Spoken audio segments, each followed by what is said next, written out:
Schools Cup, the Danske Bank Schools Cup quarter-final matches, which will be played on Saturday the 23rd of February 2013.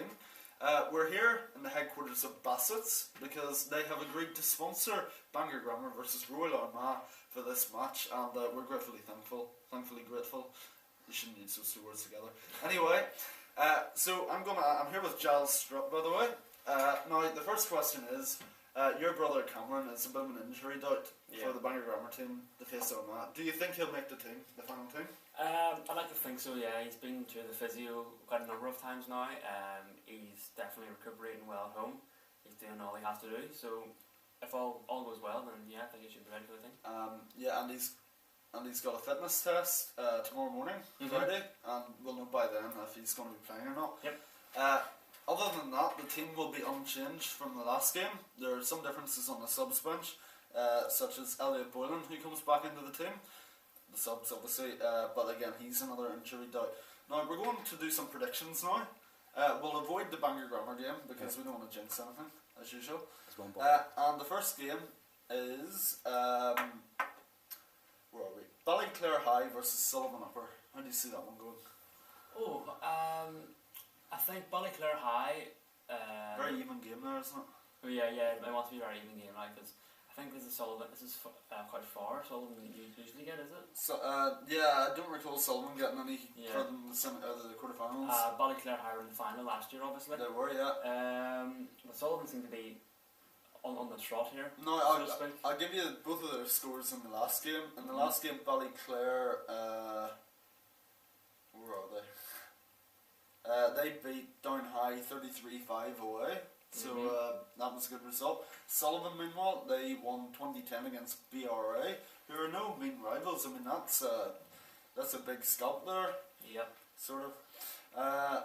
So you, how do you think now? Sullivan, maybe? I think they'll be close, but I would say Sullivan, yeah. I think they're overdue a trip to the semi-finals. Yeah, they seem to be very strong this year as well. Okay. Who knows? It could be interesting. Sullivan against Bangor Grammar in the semi. Absolutely, yeah.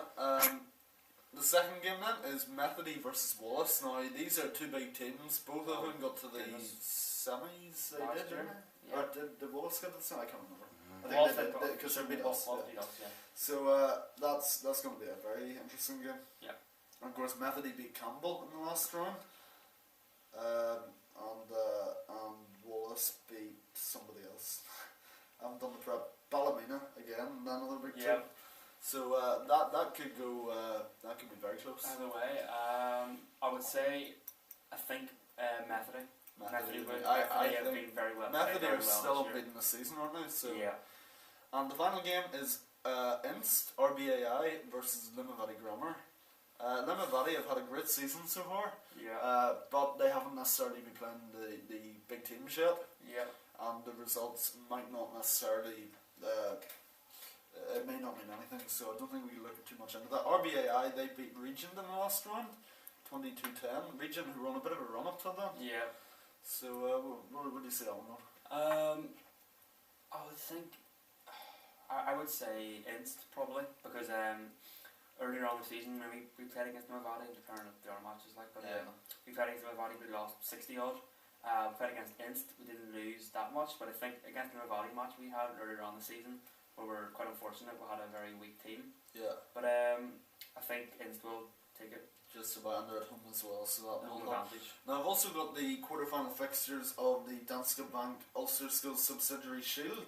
Now that's quite interesting because you'd say maybe Campbell should be the favourites for that, but they've been drawn against Ballymena, who are probably the second best team in that competition at the moment. So it's maybe not as cut and dry. Coleraine they've also been knocked out, and they're a good team too. So I think we'll maybe say who we think will win after this weekend. I think that'll be fair. Yeah. Now we're going to look ahead to the Bangor Grammar game. They're playing Armagh. In the last game, they won against Belfast High. Yeah. Yes, I'm very swift at it. Who were your standout performers in that game? I think man of the match we picked, Michael Weary, was very good. Absolutely, his hands were crucial, as I said in my article you'll be reading later on Saturday. His hands were crucial in the back, obviously, despite the conditions were all slippy and muddy and stuff like that. And also Matthew Stockton as well. They both scored tries. So. They both scored, yeah. Although we're debating whether that one was actually a try. We've seen some photographs that may prove to the contrary, but we take what we can get. So. Yeah. Now I want to ask, the weather forecast for Saturday is dry but cold. Do you think maybe the rain played in our favour in the last game? It seemed to anyway. It seemed to. Although I think the dry when the weather's dry, it'll be even better because if Michael wears hands, obviously at the back were as good as they were last week in the bad conditions. Just think to be like the conditions now. Absolutely, yeah. Now, we've got the team sheet. Now we've already looked at some of them, and again there aren't too many changes. But the Armagh team is pretty formidable opponents. They got to the semis last year.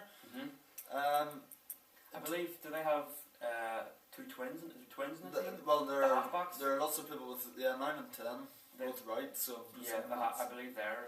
There's also a Darryl Morton who I believe plays for Ulster, the schools team, and there's a Jonathan Morton, so they're probably related too. Yeah.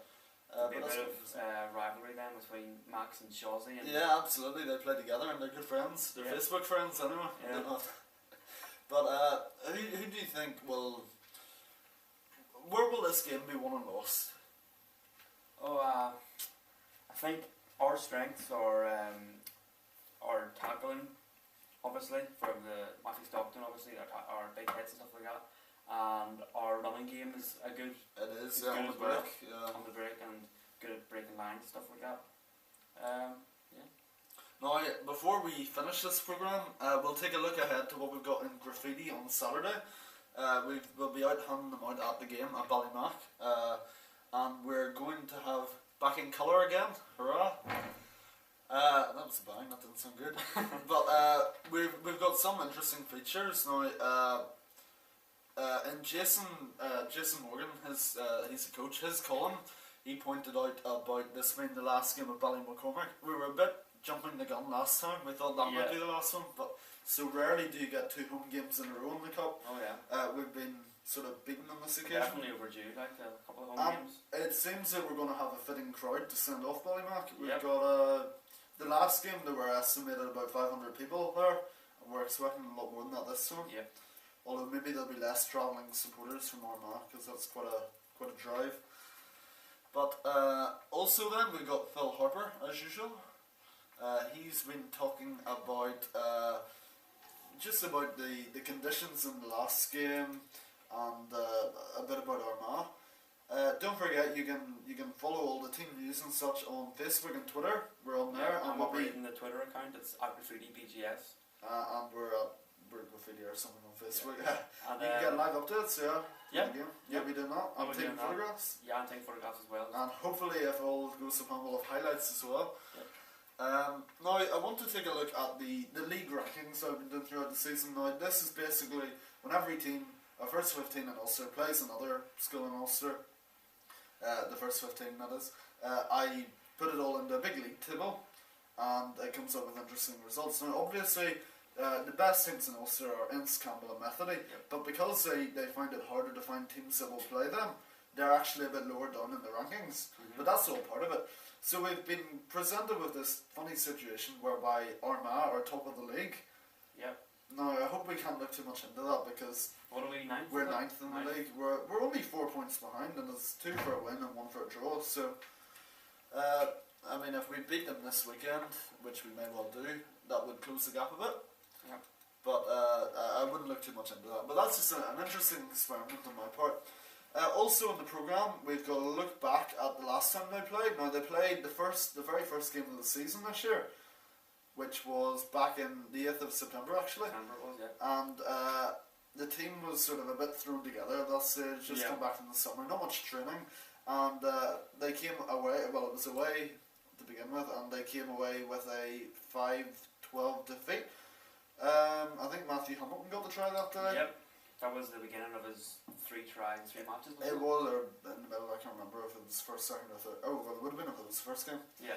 So, do you think maybe that scoreline would maybe indicate that Armagh are the favourites for this?